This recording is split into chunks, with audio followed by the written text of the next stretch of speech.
Hello students, welcome to maths calculator. इस chapter की last exercise पर आते हैं और स्टार्ट करते हैं question number 1 from exercise 6.5। P Q R is a triangle right angled at P. अब यहाँ पे एक ट्रायंगल है जिसमें पी पॉइंट क्या है, राइट एंगल है। ये ट्रायंगल है, पी क्या है, right angle.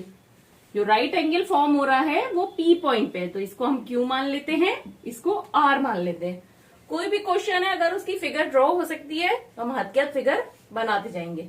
If P Q is 10 centimetre, P Q is 10 centimetre and P R is 24 centimetre, find Q R. अब ये हमारा क्वेश्चन जो है वो ये आ गया इस फॉर्म में। तो अब देखिए, इसको देखते ही आपको समझ में आ रहा है ना कि क्या दिया हुआ है, क्या गिवन है और क्या पूछा है। अब ये राइट एंगल ट्रायंगल है, तो हमारी यहाँ कौन सी थ्योरम लग रही है, पाइथागोरस थ्योरम। वो क्या होती है कि जो भी हमारी डायगोनल साइड है उसका स्क्वायर बाकी की दोनों साइड के स्क्वायर का सम होता है। दैट मीन्स इस क्वेश्चन में Q R square is equal to P Q square plus P R square. इन दोनों का स्क्वायर को ऐड करेंगे तो वो क्या आएगा, जो डायगोनल आर क्यू है उसका सम उसका स्क्वायर आ जाएगा। तो यहाँ पे पी क्यू गिवन है हमें 10, तो 10 का square plus P are given है 24, तो 24 का स्क्वायर लिख दिया। अब 10 का स्क्वायर मतलब 10 multiplied by 10 that is 100 plus अब 24 का स्क्वायर, 24 का स्क्वायर निकालने के लिए 24 को 24 से मल्टीप्लाई कर दीजिए। 4 4 जा 16 का 6, कैरी ओवर 1, 4 2 जा 8 और 1 9, 2 2 जा 4, वो सॉरी 2 4 जा 8 और 2 2 जा 4, तो ये हो गया 6 7 5 576 हुआ। अब किसी भी चीज का स्क्वायर निकालने के लिए मैंने एक वीडियो और डाला हुआ है, उसको कैसे करेंगे। जैसे 24 का स्क्वायर है तो इसे हम a मानते हैं, इसे b और इसे c जो स्क्वायर में है। तो सबसे पहले हम क्या करते हैं, b स्क्वायर, तो 4 4 जा 16 का 6, कैरी ओवर 1। फिर इन तीनों को मैं इसको आपको लिख के दिखा देती हूं, a स्क्वायर फिर a b c फिर b स्क्वायर। ये हमारा इसका एक फॉर्मूला होता है स्क्वायर निकालने का। तो पहले b स्क्वायर 4 4 जा 16 का 6, कैरी ओवर 1 आपने कैरी ओवर करा, हाथ में 1 रखा। अब a b c मतलब तीनों को मल्टीप्लाई कर दीजिए, 2 4 जा 8, 8 2 जा 16 और कैरी ओवर क्या था 1, तो 17 का 7, अगेन कैरी ओवर क्या आ गया 1। फिर a का स्क्वायर 2 2 जा 4 और कैरी ओवर 1 था 5, तो इससे भी आपका स्क्वायर निकल गया जो यहाँ पे आपने निकाला था। तो अगर ये आपको याद हो जाएगा तो बहुत जल्दी होगा। Plus 576 that is 676। अब 676 क्या है, क्यू आर का स्क्वायर। बट हमें क्या फाइंड आउट करना है, क्यू आर की वैल्यू। तो हमें ऐसी वो फिगर फाइंड आउट करनी है जिसका स्क्वायर 676 हो। तो देखते हैं किसका होगा। 676 का हम क्या करेंगे, फैक्टराइजेशन करेंगे, जैसे एलसीएम के लिए करते हैं। ये किससे कट होगा, 2 से। 2 2 जा 4, वो सॉरी 2 3 जा 6, 2 3 जा 6, 2 8 जा 16, ये आ गया 3 3 8। अब अगेन ये 2 से मल्टीप्लाई डिवाइड हो सकता है। 2 1 जा 2, 1 बचा, 2 6 जा 12, 2 9 जा 18। अब आया 169, 169 किससे कट होगा, किसका मल्टीपल है 13 का।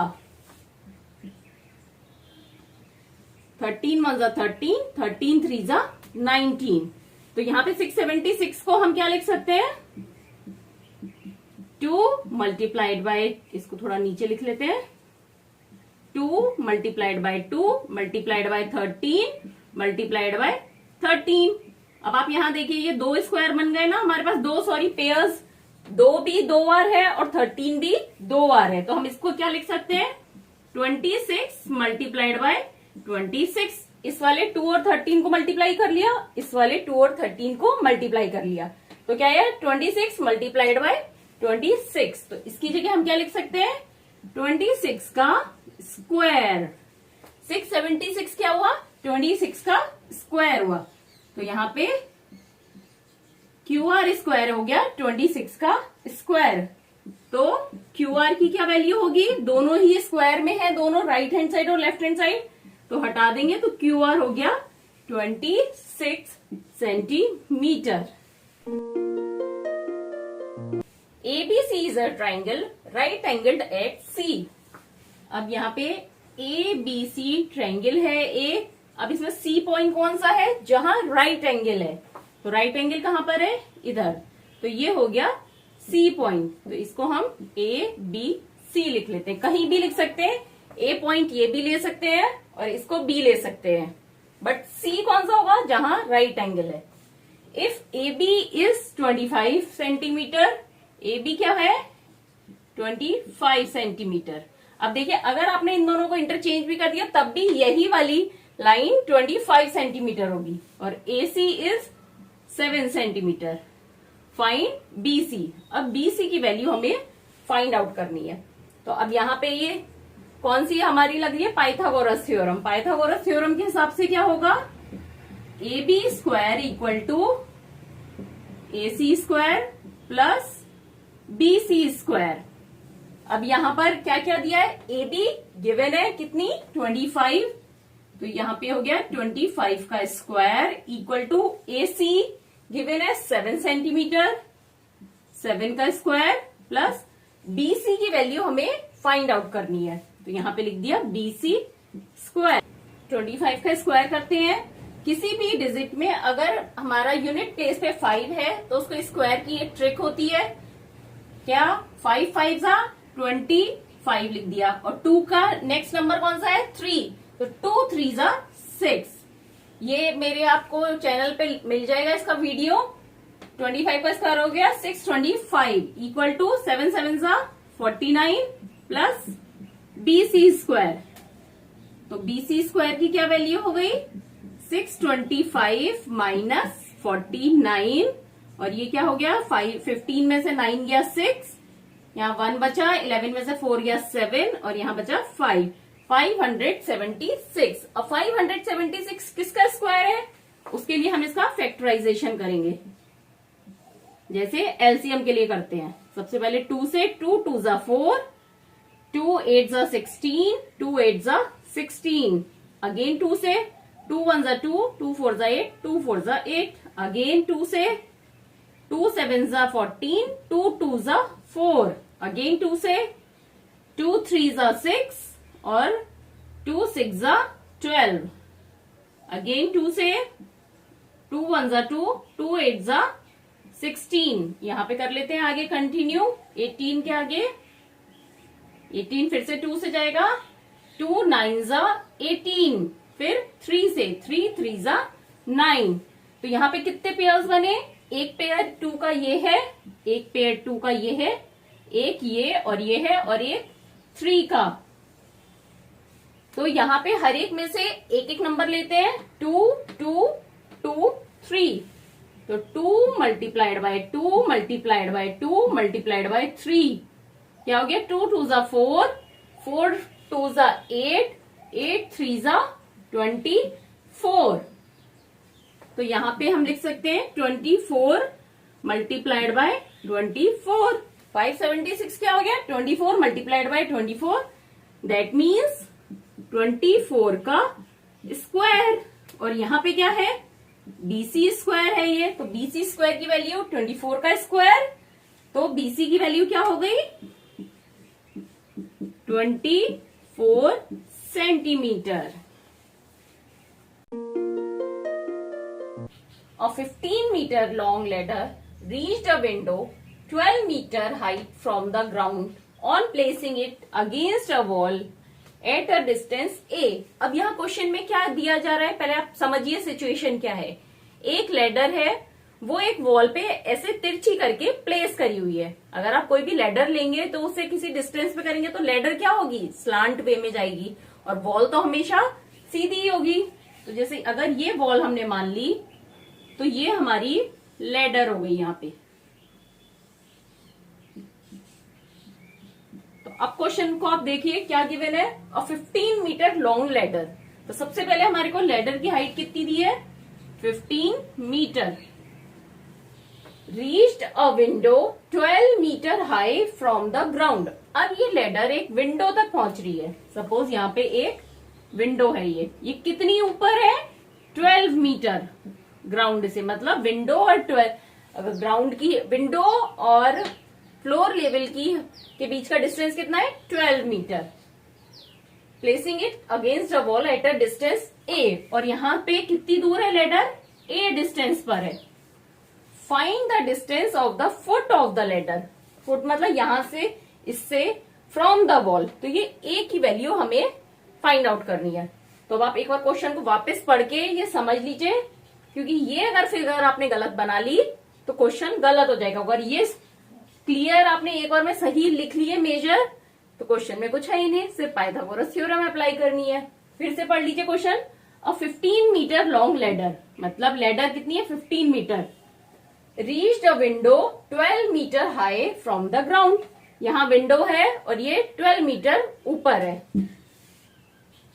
अब पूछा क्या है, find the distance of the foot of the ladder from the wall. ठीक है, अब हम इसको नाम दे देते हैं, सपोज पी क्यू आर, ये जो ट्रायंगल फॉर्म हुआ एक। तो अब हमारे को किसकी वैल्यू निकालनी है, पी क्यू की वैल्यू निकालनी है। तो यहाँ पे पाइथागोरस थ्योरम से R Q square equal to P R square plus P Q square, ये अप्लाई होगा ना। अब आर क्यू की वैल्यू क्या है, 15, तो ये हो गया 15 का स्क्वायर। पी आर की वैल्यू 12, तो 12 का स्क्वायर प्लस पी क्यू की वैल्यू ए स्क्वायर। 15 15 सा 225, कैसे, 5 का स्क्वायर 25 और 1 का नेक्स्ट कॉन्जिक्यूटिव नंबर 2, तो 1:2 2, 12 का 144 प्लस ए स्क्वायर। तो ए स्क्वायर की वैल्यू क्या हो गई, 225 माइनस 144। 5 में से 4 गया 1, 12 में से 4 गया 8, 81। ए स्क्वायर की वैल्यू क्या हो गई, 81। अब 81 किसका स्क्वायर है, 9 का, 9 9 जा 81। ए स्क्वायर की वैल्यू है 9, तो ए की वैल्यू क्या हो गई यहाँ पे, 9 मीटर। तो लैडर कितनी दूर है वॉल से, 9 मीटर पे प्लेस करी गई है। विच of the following can be side of right angle triangle. अब यहाँ पे हमें ट्रायंगल की तीनों साइड दी है और ये पूछा है कि ये राइट एंगल ट्रायंगल होगा या नहीं होगा। तो उसके लिए हमें क्या होता है, जब राइट एंगल ट्रायंगल होता है तो उसमें पाइथागोरस थ्योरम अप्लाई होती है। तो अगर यहाँ पे पाइथागोरस थ्योरम अप्लाई हो रही है तो दैट मीन्स ये राइट एंगल ट्रायंगल है। तो हम क्या करते हैं, एक राइट एंगल ट्रायंगल ड्रॉ करा यहाँ पे, ए बी सी। अब इन तीनों मेजर्स में जो सबसे बड़ा मेजर है वो क्या होगा, डायगोनल। अगर राइट एंगल्ड है तो सबसे बड़ा मेजर डायगोनल होगा। तो यहाँ पे ये ए सी हो गया 6.5 और ए बी को मान लिया हमने 6 और बी सी को मान लिया 2.5। ऐसे ही होता है ना, अगर राइट एंगल्ड है तो जो डायगोनल वाला है वो सबसे बड़ा होगा। तो अब हम देखते हैं यहाँ पे A C square equal to A B square plus B C square. अगर ये फिगर्स इसमें मैच हो रही है तो ये राइट एंगल ट्रायंगल होगा। ए सी स्क्वायर 6.5 का square equal to A B है 6 स्क्वायर प्लस बी सी की वैल्यू है 2.5 का स्क्वायर। अब 6.5 का स्क्वायर निकालते हैं तो इस अगर पॉइंट में है फिगर तो क्या करेंगे, पहले हम बिना पॉइंट के बिना डेसिमल के स्क्वायर निकालेंगे। क्योंकि मल्टीप्लीकेशन हो रहा है तो 2 के बाद हम पॉइंट लगा देंगे। अब पहले भी मैंने बताया अगर 5 है यूनिट प्लेस पे तो कैसे निकालते हैं स्क्वायर, इजी वे, 5 5 जा 25, 6 का नेक्स्ट नंबर 7, 6 7 जा 42 अब यहाँ पे एक डिजिट के बाद डेसिमल है, तो यहाँ पे 2 डिजिट के बाद डेसिमल आ जाएगा। 6 6 जा 36 प्लस ऐसी 225 है, तो 5 5 जा 25 और 2 3 जा 6 पॉइंट 2 के बाद लग गया। इधर है लेफ्ट साइड में 42.25 इक्वल टू 36 में ये ऐड करेंगे तो 0.25, 6 6 जा 12 का 2, कैरी ओवर 1 और 3 + 1 4, तो दोनों ही तरफ यहाँ 42.25 आ रहा है। दैट मीन्स ये राइट एंगल ट्रायंगल की साइड्स होंगी, क्योंकि ये यहाँ पे पाइथागोरस थ्योरम के अकॉर्डिंग इसकी साइड्स फुलफिल कर रही है कंडीशन। नेक्स्ट पार्ट करते हैं। अब क्या साइड गिवन है? 2 2 5।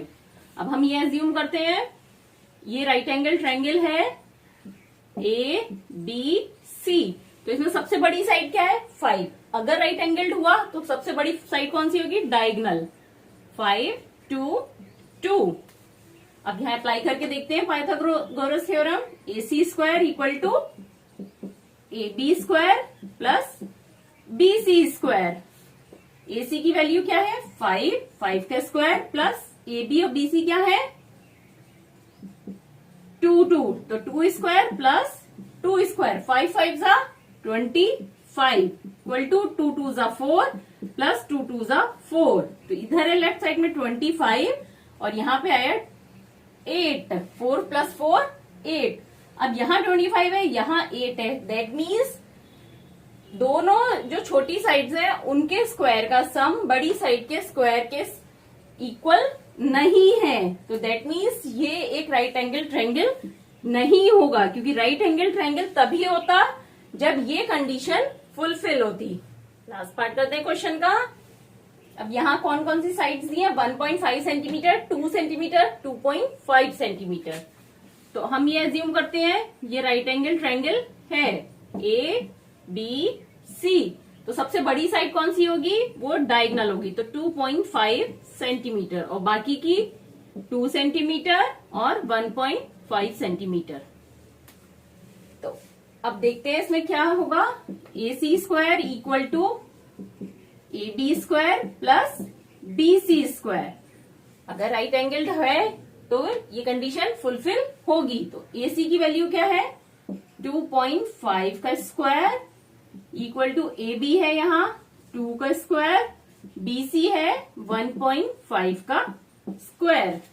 तो 5 5 जा 25, 2 3 जा 6, 6.25 इक्वल टू 2 2 जा 4 प्लस 2.25, 6.25 आया लेफ्ट साइड में और यहां पर भी आ गया 6.25। That means Pythagoras theorem apply हो रही है और ये राइट एंगल ट्रायंगल होगा। अब देखिए जब ये राइट एंगल ट्रायंगल होगा तो ये जो हमारा बनाया है हमने फिगर, ये एकदम सही है और जो सबसे बड़ी साइड है उसके सामने वाला एंगल राइट एंगल होगा। A tree is broken at a height of 5 meter from the ground. अब यहाँ पे क्या दिया है? एक पेड़ है जो कि टूट गया है। कितनी ऊंचाई से? जैसे सपोज ये पेड़ था और ये 5 मीटर की हाइट से टूट गया, ग्राउंड से 5 मीटर पे टूट गया। फर्स्ट लाइन में यही दिया हुआ है। And it's top touches to the ground at a distance of 12 metre. अब ये जो इसका टॉप था ये यहां तक था, सपोज ये यहां से ब्रोक हुआ तो ये ऐसे करके नीचे गिरेगा, तो क्या हुआ? ये ऐसे नीचे आ गया ग्राउंड पर और ये ग्राउंड है हमारा। अब फिर से इस लाइन को पढ़िए। It's top touches the ground, ये टॉप है जो यहां से यहां पर आ गया, इधर से इधर आ गया ये वाला point. Touches the ground at a distance of 12 metre from the base of tree. Base कहाँ है ट्री का? यहाँ है। यहां से कितनी दूरी पे आके टच हुआ? ये 12 मीटर पर। फिर से पढ़ लीजिए क्वेश्चन को और देखिए ये फिगर सही है या नहीं।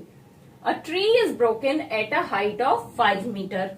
ये पूरा पेड़ है, ये 5 मीटर की हाइट से टूट गया from the ground and it's top touches the ground at a distance of 12 metre from the base of tree.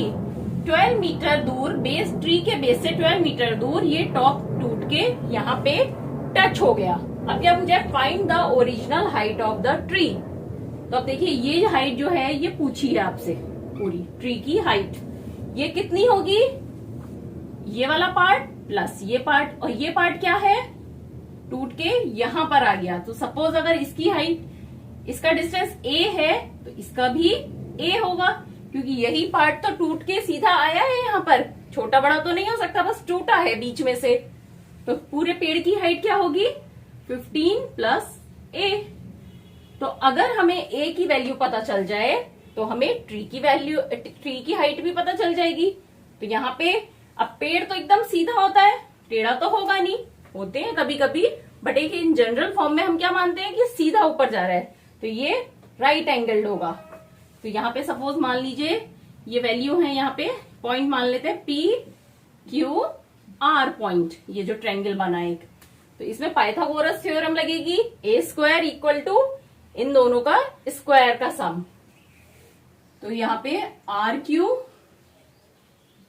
Square equal to PR का स्क्वायर प्लस PQ का स्क्वायर। PQ वो सॉरी RQ का square क्या होगा, A हमें पता नहीं है अभी, PR का स्क्वायर 5 का स्क्वायर प्लस PQ 12 का स्क्वायर। तो A स्क्वायर इक्वल टू 5 5 जा 25 प्लस 12 12 जा 144, ये हो गया 169।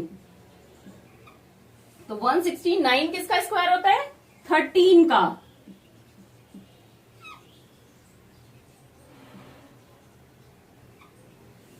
तो a की वैल्यू क्या आ गई 13। अब a की वैल्यू 13 आ गई तो दैट मीन्स ट्री की वैल्यू क्या होगी, ट्री की height, height of tree equal to 15 plus a। तो 15 और a की वैल्यू अभी अभी हमने निकाली है 13, तो ये आंसर हो गया आपका 28 मीटर। ट्री की हाइट हो गई 28 मीटर। सॉरी ये यहाँ पे 15 नहीं होगा, ये है 5, मैंने यहाँ रॉन्ग कर दिया, तो ये होगा 18।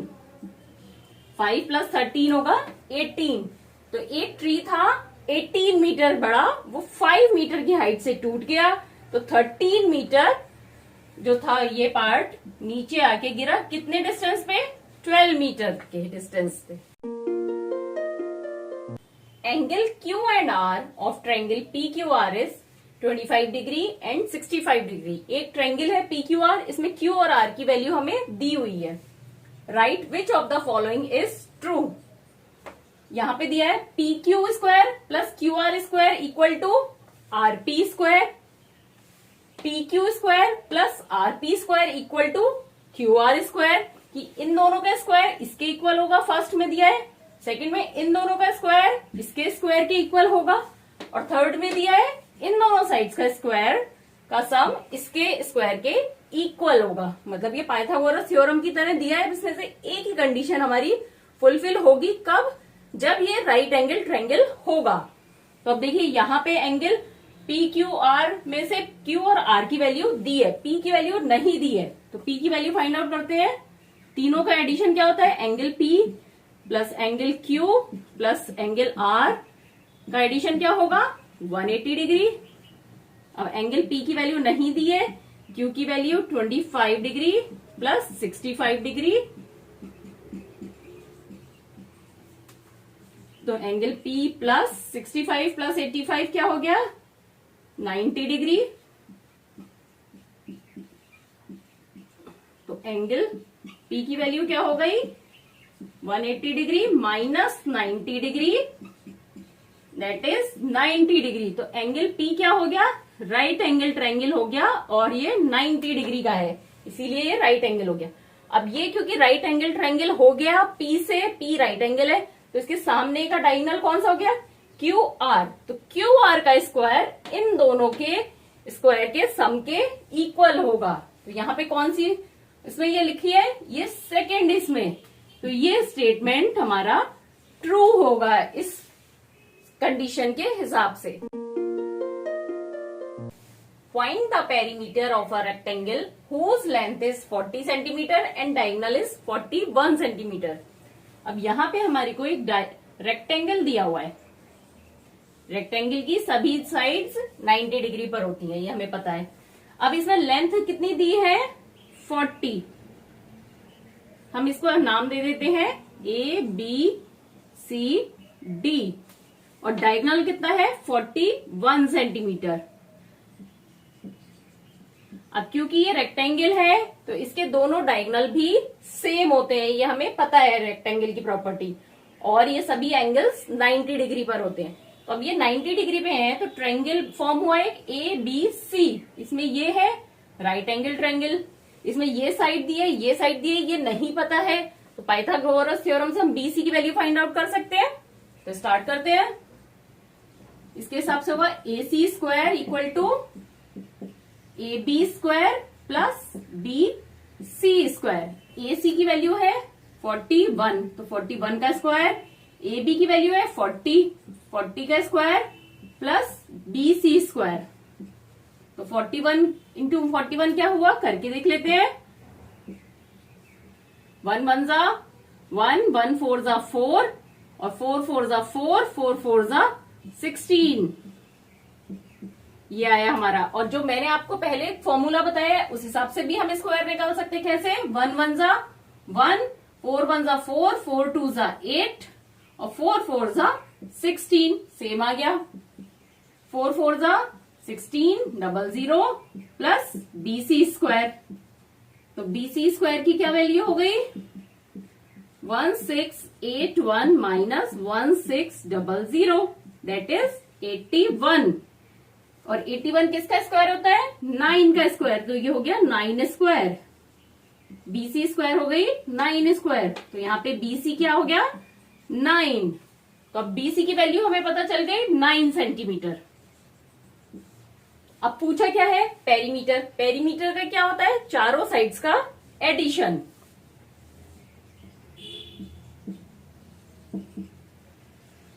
पेरीमीटर इक्वल टू या 2 से मल्टीप्लाई करें लेंथ प्लस ब्रेथ को। तो लेंथ है हमारी 40 और ब्रेथ अभी अभी निकाली है हमने 9। तो ये हो गया 2 multiplied by 49 that is 98 centimetre. तो इस रेक्टेंगल की पेरीमीटर है 98 सेंटीमीटर। अब इस बुक का, इस चैप्टर का लास्ट क्वेश्चन करते हैं हम। उससे पहले अगर आपको कुछ भी डाउट है तो आप मुझसे कभी भी किसी भी क्वेश्चंस में कमेंट करके पूछ सकते हैं। अगर आपको अच्छा लग रहा है तो लाइक, सब्सक्राइब, फ्रेंड्स के साथ शेयर करिए और मुझे कमेंट करके भी बताइए कि आपको कैसा लगा। तो अब करते हैं question start. The diagonal of a rhombus measure 16 centimetre and 30 centimetre. Find its perimeter. अब रोम्बस क्या होता है? आप सबको पता है, एक क्वाड्रिलेटरल जिसकी चारों साइड्स इक्वल होती हैं बट एंगल 90 डिग्री नहीं होता है, लेकिन इसके जो डायगोनल हैं वो हमेशा 90 डिग्री पे एक दूसरे को इंटरसेक्ट करेंगे। ये एक रोम्बस हो गया। इसकी ये चारों साइड्स इक्वल हैं, ABCD ये चारों इक्वल होंगी इसकी। और ये जो इसके डायगोनल्स हैं ये मिडिल पॉइंट पे एक दूसरे को इंटरसेक्ट करेंगे और वो 90 डिग्री का एंगल फॉर्म करेंगे। तो अब यहाँ पे दिया है कितना है डायगोनल? 16 और 30। तो ये AC क्या हो गया? यहाँ पे दिया है 30 सेंटीमीटर और BD दिया है 16 सेंटीमीटर। अब पेरीमीटर हमसे पूछिए, तो पेरीमीटर के लिए हमें क्या निकालना होगा? इसकी साइड्स की वैल्यू। साइड कैसे निकालेंगे? अब हमें पता है ये राइट एंगल ट्रायंगल बन रहा है। इसको अगर हमने सपोज O मान लिया तो अगर हम देखें AOB तो इसमें ये राइट एंगल ट्रायंगल है। तो ट्रायंगल AOB। अब मैंने ये वाला ट्रायंगल लिया, कोई सा भी ले सकते हैं, ये कुछ भी ले सकते हैं। अब इस ट्रायंगल में हमें क्या चाहिए? AB की वैल्यू फाइंड आउट करनी है। AO और OB तो चाहिए ना, तभी तो कर सकते हैं, पर कुछ भी नहीं दिया है। अब यहाँ AC दिया है। अब ये इसके मिडिल पॉइंट पे एक दूसरे को इंटरसेक्ट करते हैं, तो मतलब AO की वैल्यू क्या होगी? इसकी हाफ होगी। into half of AC, that is 15 centimetre. AC का हाफ क्या हो गया? 15 सेंटीमीटर। इसी तरह से ओबी की वैल्यू क्या होगी? हाफ ऑफ बीडी, बीडी का हाफ, क्योंकि ये मिड से एक दूसरे को कट कर रहे हैं। ये हो गया half of 16, that is 8 centimetre. अब हमारे पास इस ट्रायंगल में एओबी में ओए की वैल्यू हमें पता चल गई 15 सेंटीमीटर और ओबी की वैल्यू पता चल गई 8 सेंटीमीटर। तो एबी की वैल्यू फाइंड आउट कर सकते हैं। एबी स्क्वायर इक्वल टू क्या होगा? O A square plus O B square. O A है 15, 15 का स्क्वायर प्लस 8 का स्क्वायर। 15 का स्क्वायर 5 5 जा 25 और 1 2 जा 2 2 25 प्लस 8 8 जा 64। क्या हो गया? 5 और 4 को ऐड किया 9, 8 289। अब 289 का हमें अंडर रूट निकालना है, स्क्वायर रूट। तो क्या होगा 289 का? इसका फैक्टराइजेशन करके देख लीजिए।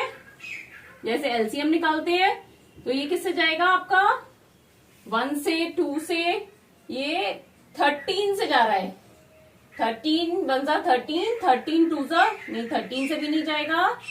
16 17, 17 से करके देखते हैं। 17 1 जा 17, क्या बचा? 1 1 9, और ये 17 से पूरा कट हो गया। देखिए अब कैसे कट हुआ, आप करके देख लीजिए।